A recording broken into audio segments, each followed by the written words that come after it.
The following program does not necessarily represent the views or opinions of the staff, management, or ownership of this station. The following pre-recorded program is brought to you by Vertuvian, a Texas-based registered investment advisor. Now, let the uprising begin. There are only two genders, and one of them is right here. It's the box that rocks. This is the Angela Box Show on AM 1070 and FM 103.3. The Answer. Hello, once again, all my fellow patriots and you filthy leftist stalkers out there. Listening to the Angela Box Show. Stephen, I have some first world problems to share with you today. Okay. So I am a woman of considerable age. I am not a teenager, okay? I should be through this phase in my life, and yet I'm not. I have, right now, the most painful zit under my right nostril and one on my nose. And it is so painful. And Fred's like, well, you should put some Clearasil on her. I'm like, really? Is that what I should do? It's kind of like, you know, when I talk to people who don't have insomnia and they can just go to sleep whenever, like, I could fall asleep on this floor, this hard floor right now. They're like, have you tried melatonin?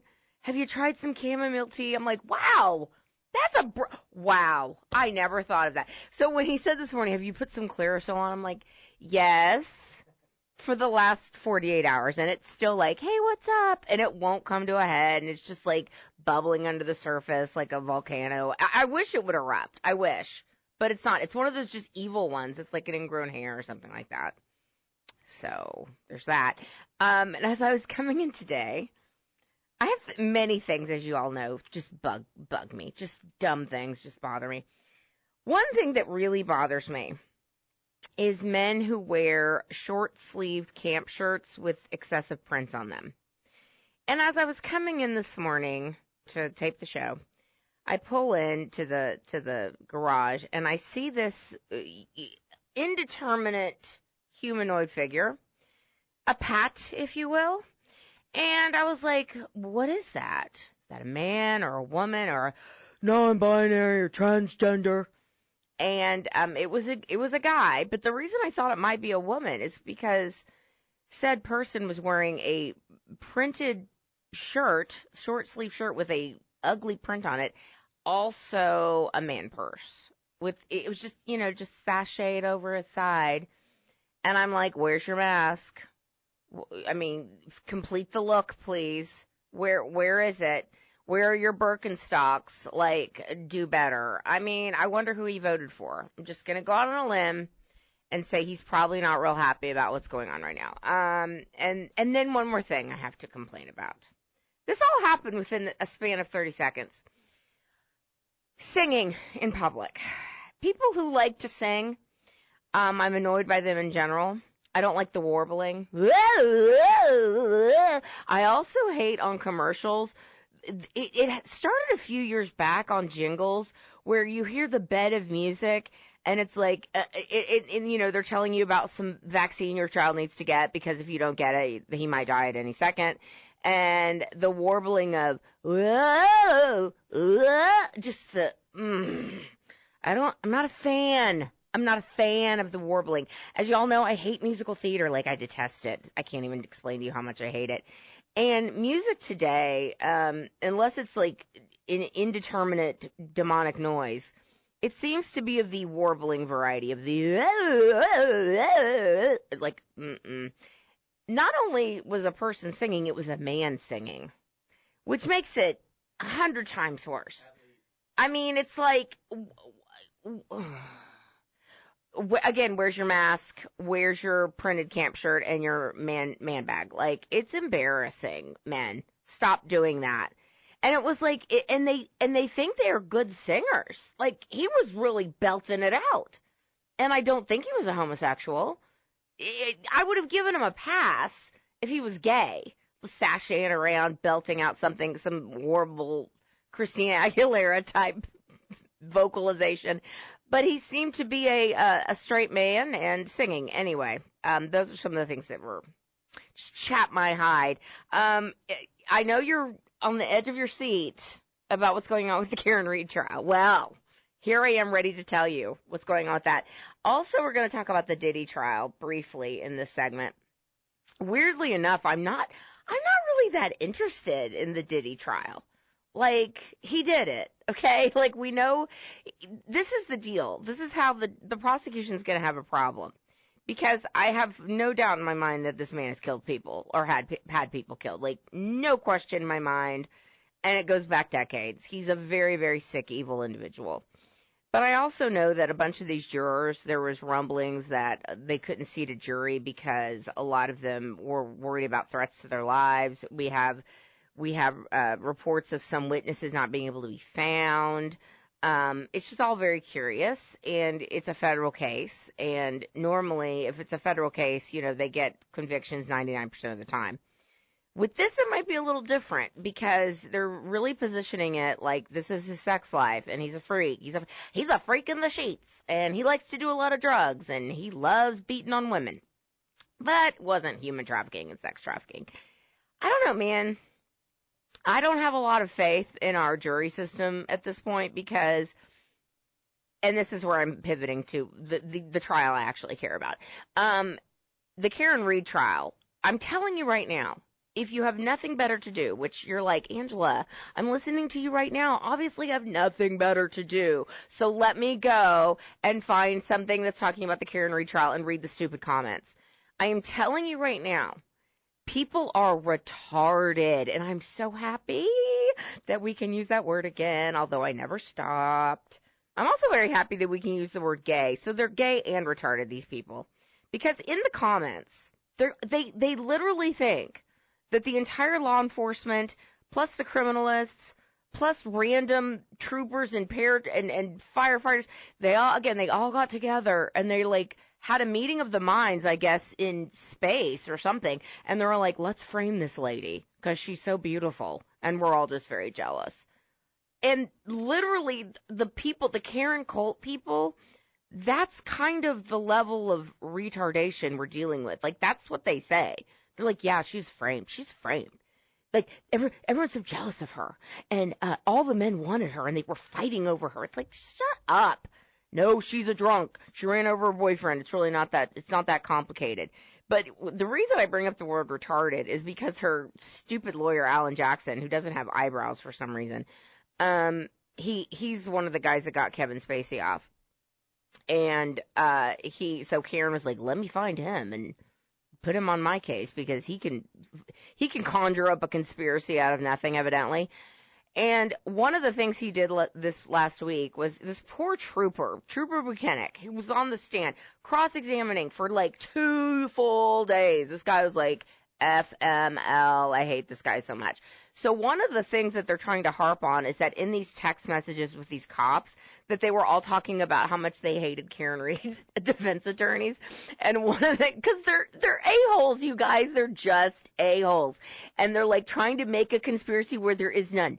And basically, Alan Jackson was like, Trooper Buchanan, did I read this right that you said someone was going through the text messages of his retarded client. You're that horribly insensitive word. This is the level of stupid we're dealing with. It's like, yes, let's convict him because he said someone's retarded. I can't with these people. See, here's the deal. 2019 called it, wants its scandal back. Alan Jackson. That ain't gonna fly anymore. People are done. We are out and proud saying retarded and gay again, and you can't stop us. All right. We'll get to some politics when we get back. You're listening to Angela Box Show. It's conservative, air combat, armed and ready. This is the Angela Box Show on AM 1070 and FM 1033. The Answer. Okay, so as I tape this today, Trump is over in the Middle East. And I have to say, the last few days have been absolutely remarkable. And looking back on the things that people said that the Trump administration was going to be, for example, I give a shout out to this one YouTube I watch who puts together these election night compilations from leftist podcasts and different broadcasts, and they are glorious. I everybody, speaking of like good comment sections, the people in this comment section are like, please never stop making these because they are manna from heaven. And one of the ones he just did was the Alan Lichtman, Lichtman and Son. If you don't know who Alan Lichtman is a guy with a really bad toupee, I might add. Like, let it go, Alan Lichtman. You're like 85 years old. You don't need to have whatever reddish auburn muppet is on your head. Like, you let it go. It's okay. He and his son had a podcast, and for the months leading up to the election, I remember going on Isaiah's show talking about the keys. Alan Lichtman is a guy that for years and years has accurately predicted every single outcome of elections in America using these barometers, using these metrics, and they're called the keys. And he created this, and he's been able to, I don't know if he created it, but he's kind of took it over. I think the keys have been going on for longer than him.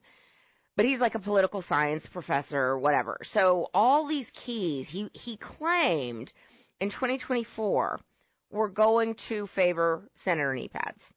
Now, those of us with a brain can look at the keys and realize that he was shoehorning that political and literal whore in there to make it so that the keys would benefit her. And it was like so obvious that they didn't. Like, for example, the economy being good, or I can't remember them off the top of my head, but there were like several. Now, here's what's interesting. He only got it wrong once, and that was in 2020. And this is what's hilarious. So I'm watching this video, and he and his son are like going, it's election night, and they're like, the leftist tards in the chat are like, at the end of the night, they're like, what happened to all those votes that Joe Biden got in 2020? And Alan Lichtman's like, yeah, I did predict that Trump was going to win in 2020, but, we just didn't account for all those mail-in ballots that came in at the last minute. And 95% went for Joe Biden. Like, say it, like, they say it without a hint of irony, without a hint of, saying, that's a little strange. Either they're delusional or they're in on it. Like, it's one or the other. I'm not saying they're in on it. They committed a Karen Reed level conspiracy. Don't get it twisted. I'm saying that they're pretending that they didn't know what happened, and then they're telling you that you're crazy if you see fraud. Anyway, here's the point. In the chat, everyone's like, "What happened to all the votes? What happened to all the votes?" And they were like, "Oh well, because." I don't know. It's just quite a bit of a different landscape now. So Alan Lichtman is one of these people that was looked to by the left as just this guru of a font, a wealth of information where all the left would go to get their hopium. They would go to the Young Turks. They would go to this guy. They would go to all kinds of different leftist podcasts. Midas Touch is another one that's really just excrement filled. But they go to for their hopium, and it's like they want to be told that their worldview is 100% correct. Now, the reason I'm bringing this up is that Alan Lichtman actually said on Base Guru, Mr. Base Guru, go check him out. He's really good.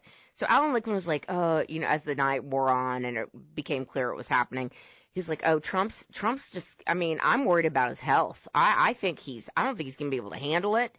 I think that he's just going to be a figurehead, and we all know he's super lazy, that Trump. My favorite is when they call Trump stupid. From dumb people saying that Trump is stupid. It's like, he's a real dummy. Like, what are you even saying?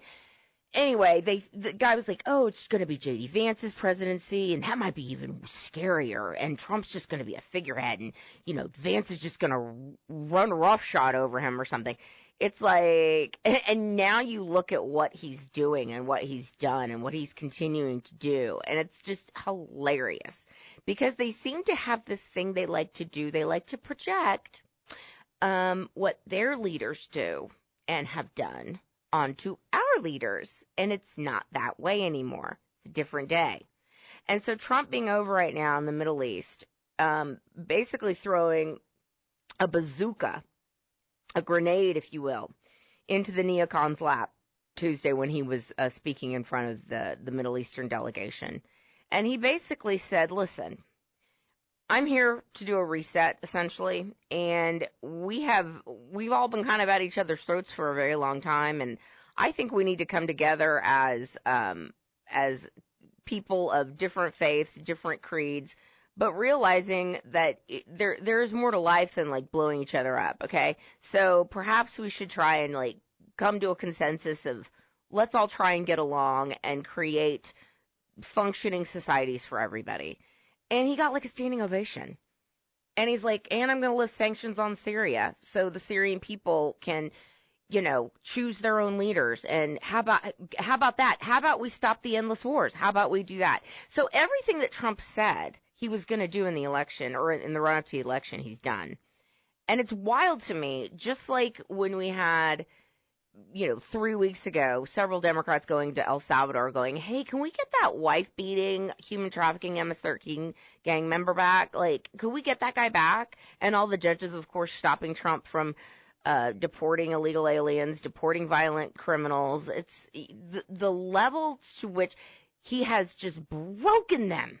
He has broken them so much that even the things that the left used to say they wanted, like an end to the endless wars, an end to occupation in the Middle East, all these things they said, bringing manufacturing back to the American workforce, getting rid of illegal aliens because they're taking people's jobs, all the things that they used to claim they wanted, but because Trump is doing it, I mean, he broke them. And it's really, really funny to watch. But if you think about the things he's done just in the last week, so we've got the Middle East trip, which is remarkable. And he's saying that I think it's Saudi Arabia going to be $600 billion of investment already that they've pledged, and he's trying to get it up to $1 trillion. Does anyone doubt him at this point that it's going to happen?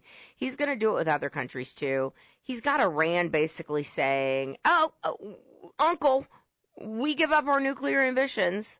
I mean, y'all, do you remember how Obama handled this?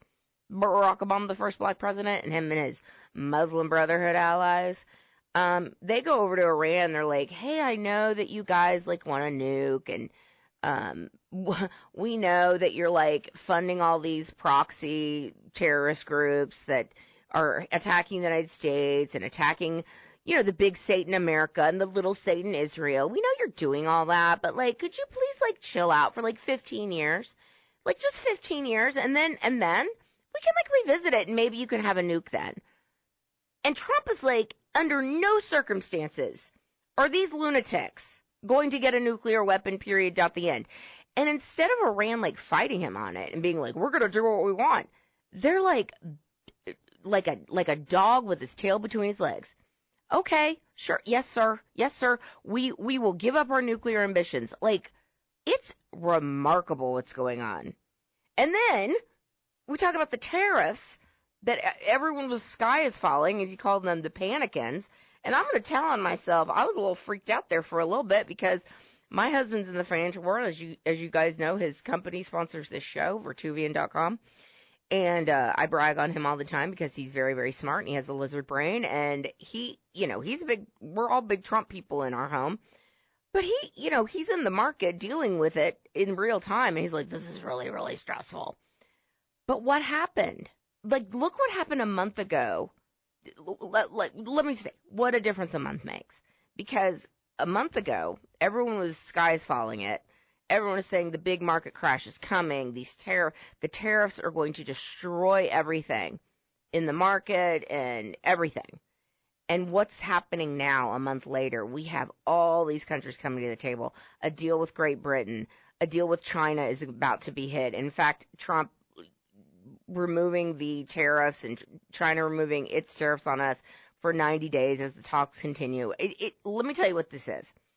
This is a saving face for Xi Jinping, okay? This is a saving face. If it were up to Xi Jinping, who has a good personal relationship with Trump, this would have been done.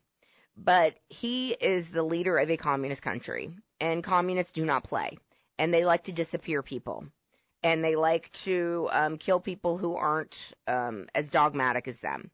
And, in fact, in China right now, there's these very alarming stories of all these generals that have gone missing. Like, we don't know where they are. Like, good luck finding them, chopped up in the Yangtze River, like, or in somebody's food. Just saying. That's gross, but, They eat bats. Like, would anything surprise you at this point? Anyway, the point is this. I think Xi Jinping would have come to the table sooner had he not understood the level of evil that is really rampant in the CCP. And he doesn't want to get disappeared either. And so he's playing the game of pretending that he's got to be really tough with Trump. In reality, he knows that they need us more than we need them. I mean, look, as someone who bought a bunch of crap from Temu, okay, admittedly, and I got some good stuff, like some organizational stuff. Temu is really good if you want to go buy, like, just home organization stuff. Like, it's super cheap. Made by slave labor, evidently. Oops. But, anyway, my point is this. Temu basically said a few weeks ago, we're not going to be shipping to the United States anymore. And, like, nobody cares. It's like, okay, cool. Amazon. Like, oh well. Like, this is the point. Like, the American people don't really care. They need us more than we need them. It is remarkable what Trump is accomplishing on any given minute. And the latest that the left is freaking out about, there's two things. A plane and South African refugees, which we're going to talk about in the next segment. But this plane thing, it's like, that's all you got? That's all you got. The country of Qatar has decided they're going to gift a brand new 747 Boeing made in America to the Defense Department. And Pam Bondi and the DOJ has looked at it and are like, okay, this is totally legit. It's fine. There's no emoluments clause thing. And of course the left's like, well, would she really say something? I'm like, yeah, I think she would, because she knows how you guys are. She knows how the media is. And if there was really a conflict, this wouldn't have happened. But, like, this is all they have, you guys, to complain about a plane. Okay? Let's talk about the South Africans, the refugees they don't want in the next segment. You're listening to Angela Box Show. Hey, fellow patriots and filthy leftist stalkers. It's Angela Box on AM 1070 and FM 1033. The Answer. So, I did a extended segment, 3 segments last night, Tuesday night, on the Isaiah Factor. And first of all, I was like, 3 segments? Like, it's so late. I'm lazy. I mean, I'm not lazy. I like to do what I like to do, but I'll tell you, 10:30 at night is tough if it's not your gig. It's like, I was so tired. And I was like, what do you mean we're going to do 3 segments on this? Like, this is crazy. Well, we needed the 3 segments because the left has lost their damn minds over the South African refugees that have come in, all whopping 49 of them. Although Trump is saying, oh, just wait, there's going to be more. And it really is astonishing. The left, who tells us that we need to open our doors to every tin pot dictator third world hellhole and have their citizens pour into our country who have no desire to assimilate, who have no education, no skills that the American people can use. So they're going to be burdens on the taxpayer. And they're, popping out a zillion kids, whatever. Like, we all know. Like, they've moved the third world into America for these many decades. And so Trump is saying, look, one of the things I ran on with this immigration thing is that we are going to be inviting people in who can actually contribute to the American society, to our society as a whole, who will assimilate, who will be functioning members, who will not be a drain on the taxpayers, and maybe intact families. That would be great too, because we all understand that for the past, during 4 years of Joe Biden, when they just threw up their hands like, I don't know, man, we just can't stop them from coming. Like, these caravans keep forming. And I mean, I know they're funded by George Soros and all the left-wing NGOs, but we can't stop them. We don't know what to do. I mean, we just need a bill. We need another piece of legislation to give them all amnesty. I mean, that's the only way forward. And Trump pretty much showed, no, you just need a new president. Shut the border. That's it. And when he brought over when Joe Biden's, let's compare and contrast the refugees, the quote refugees that Joe Biden brought. He claimed every single illegal alien was a refugee. Okay, every single last one of them. He went into countries like Haiti. He collected planefuls of them, and he dumped half of Haiti into Springfield, Ohio. And the people there, this small town, majority white, were like, what is happening here? These people don't know how to drive. They're eating our pets. Our dogs and cats are going missing. They're doing voodoo. What is this?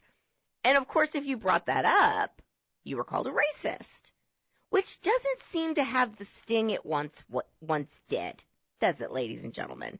At this point, we're like, and what else you got? Because we saw what the Democrats' end goal was. It was the Great Replacement theory. It's not a lie. It's not a conspiracy theory. It was what they were doing. It wasn't just let's flood the border with as many illegal alien brown people who don't speak English, who don't want to assimilate, who are a burden on the taxpayer as possible. Not only that, it was cynically, they know that if, and I hate to make it a racial issue, but the left has made it a racial issue. White people coming from South Africa who are being subjected to genocide. In South Africa right now, 8 out of the 10 markers of genocide are occurring in South Africa. Okay? Kill the Boer. Ring a bell? The crazy, lunatic communists running South Africa now are basically screaming, kill the Boer, kill the white man. Like, okay, that's a little tricky out there. So bring these families over that are farmers, that are business owners. Like, what's the big deal? Well, the big deal is they're white. That's the big deal. Because the left knows that white intact families aren't going to vote for them. That's the dirty little secret. White intact families that are functioning members of society, that don't make it a rule to be a burden on the taxpayers, and who want to assimilate into American culture, are not going to be reliable Democrat voters, because Democrats hate America. We know that. And I wish that, I'd have more respect for them if they just admit it. I'd have more respect for them if they were like, we just don't like white people. Like, this country's too white. I mean, remember a few years back with the census that came out? I can't remember if it was Jimmy Kimmel or one of the late night shows, and he goes, yeah, it's projected that the next census we're going to be a minority country, and the crowd went wild. It's like, why are you cheering for this? Because I'm sorry, listen, again, I hate to bring race into it, but if you look across the world, the functioning societies have a lot of white people in them. Can we keep it 100? And that benefits everybody of all races. And white people aren't going around, putting black people under their boots. That just doesn't happen, okay? So enough with this nonsense. But the left's reaction to 49 South Africans coming over is astonishing. It is the same level of they're the ones who are the racists, okay? All we're saying is that if we want to have people come to America, wherever they come from, they need to assimilate into our culture. They need to speak English. They need to not be a burden on the taxpayers. Like, that's it, wherever they come from. But the left knows, again, if they want to continue to create a bigger and bigger poor class that needs Democrat largesse, they need people to not assimilate, to not speak English, to do all the things that we know that they want them to do. The Great Replacement theory was happening, and Trump put a firm stop to it. Now, we know that the Democrats need as many illegal aliens as possible in here. Because illegal aliens vote, because they get Social Security cards, and they get driver's licenses, and maybe not all of them vote, but a whole lot of them do. Also, the Democrats need them here because of congressional apportionment. And that's the bigger picture here. Something that I hadn't even really thought about. But in 2030 is going to be the next census. And if Trump, one of the reasons every single left-wing judge on planet Earth is trying to stop Trump from deporting these people, which they never had a problem with Obama deporting people or Clinton deporting people or even Bush deporting people. It's only Trump that they have a problem with, because they know if they can get rid of at least the people that Joe Biden brought over, allowed to come into this country, flew them into the dead of night into red states in order to change their populations. They know if they cannot artificially inflate the populations of red states with their people, they're not going to win elections. If Trump can deport 15 to 20 million people, and I think that that's getting ready to start ramping up in earnest, because these judges are going to be put a stop to by hook or by crook. Either the Supreme Court is going to have to step in and say, okay, you're way out of your lane here. Random district court judge in Massachusetts, you can't stop the President of the United States from doing his executive powers. You can't do it. He has the right to deport people who should not be here. And no, they don't get a full O.J. Simpson trial, okay? They don't get a wall-to-wall coverage Karen Reed trial. You have a deportation order. You are not here legally. Goodbye, adios, amigo. That's it. That's how it's always been done until Donald Trump. But they know. Trump is either, these judges are going to be brought to heel by the Supreme Court, or Trump is going to basically remove the writ of habeas corpus. I think that's the correct way of saying it. Suspend habeas corpus. I don't know what habeas corpus is. I just know. Not really, I'm being honest. I just know that it was done during the Civil War with Abraham Lincoln, and basically it's going to be allow Trump to just deport these people. Like, enough with this nonsense. You don't want to deal with this Supreme Court. We know how corrupt John Roberts is. I talked about this last week. American First Legal has brought a lawsuit against John Roberts because he's working with Democrats behind the scenes in order to pressure and intimidate other justices. And basically, again, just completely out of his lane. And people think that John Roberts is blackmailed. I don't know. Maybe. I mean, would anything surprise you at this point with the Roberts Court? There's a reason that these cases have not gotten to the Supreme Court quicker. Any other administration, the Supreme Court would be like, all right, what is happening here?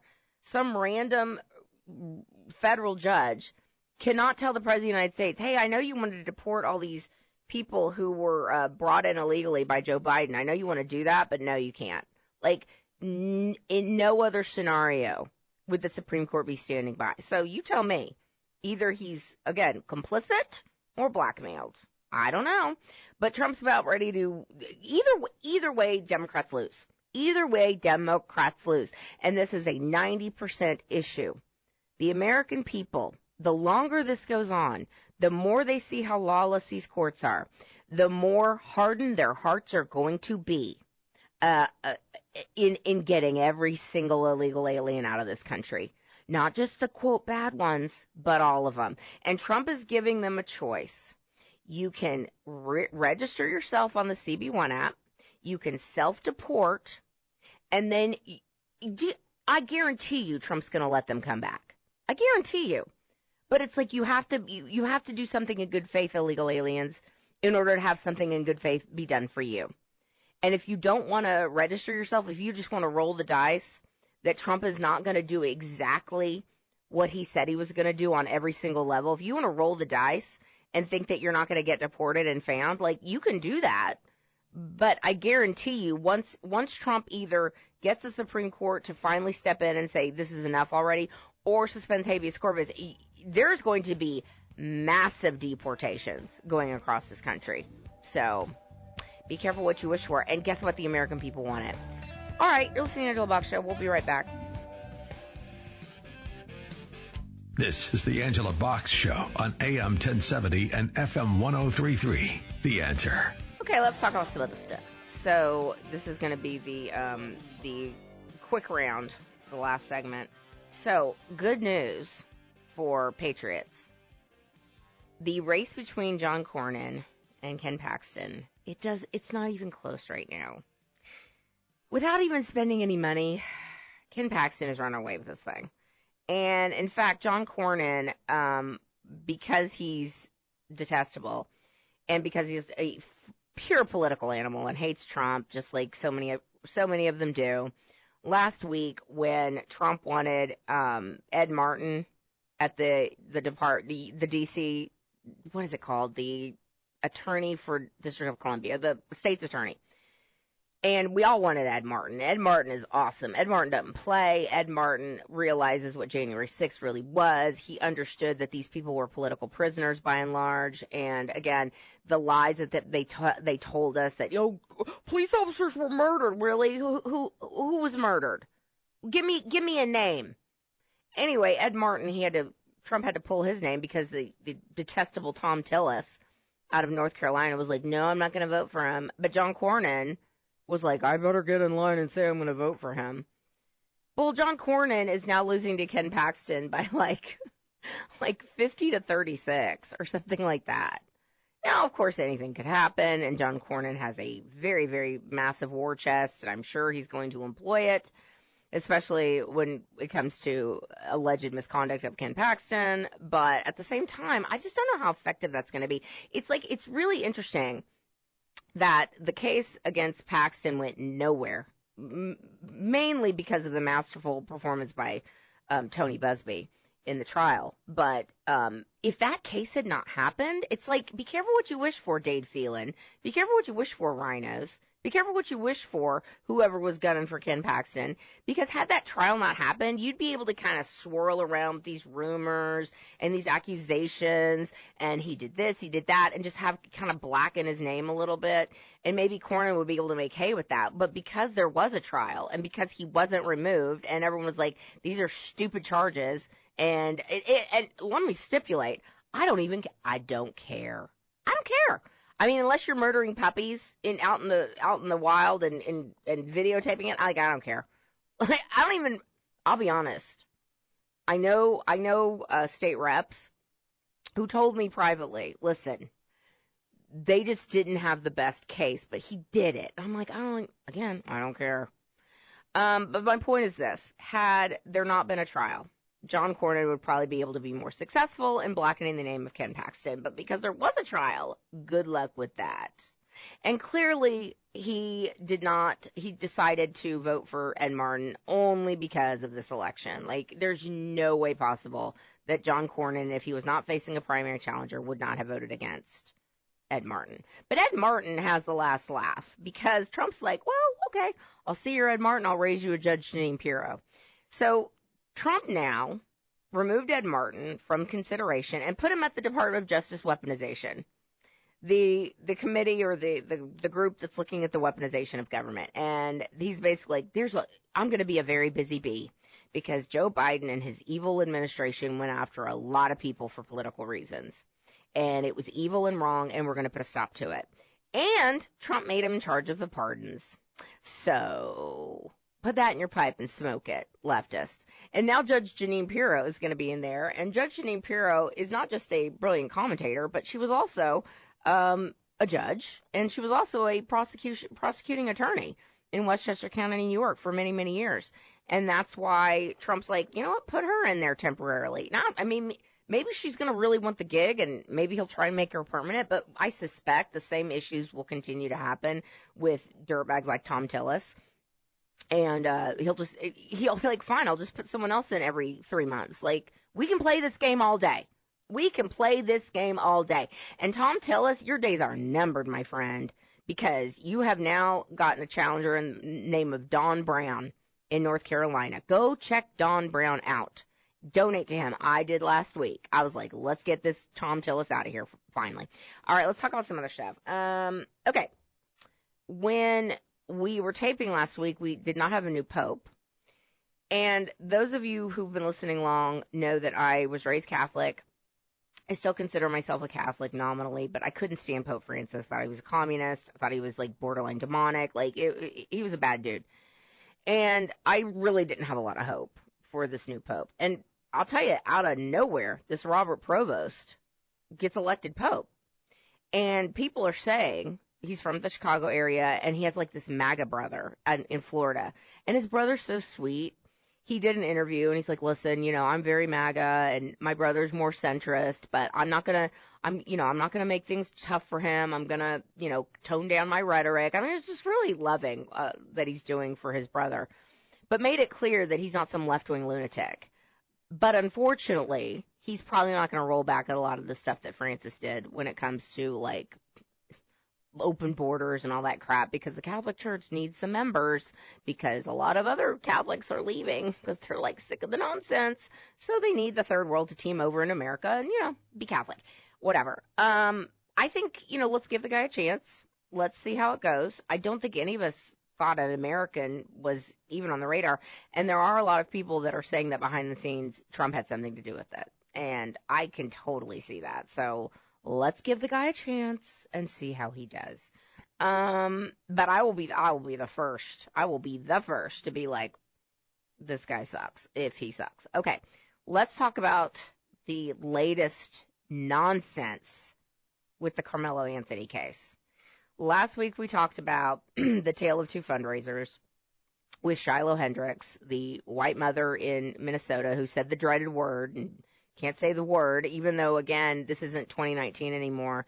And, oh, by the way, next week is the anniversary of, I think it was next week, it's close to the anniversary of St. George Floyd of fentanyl. So they want that time period back so much. They want the masks. They want the forced vaccinations. They want the riots. They want it to be 2020 again so bad.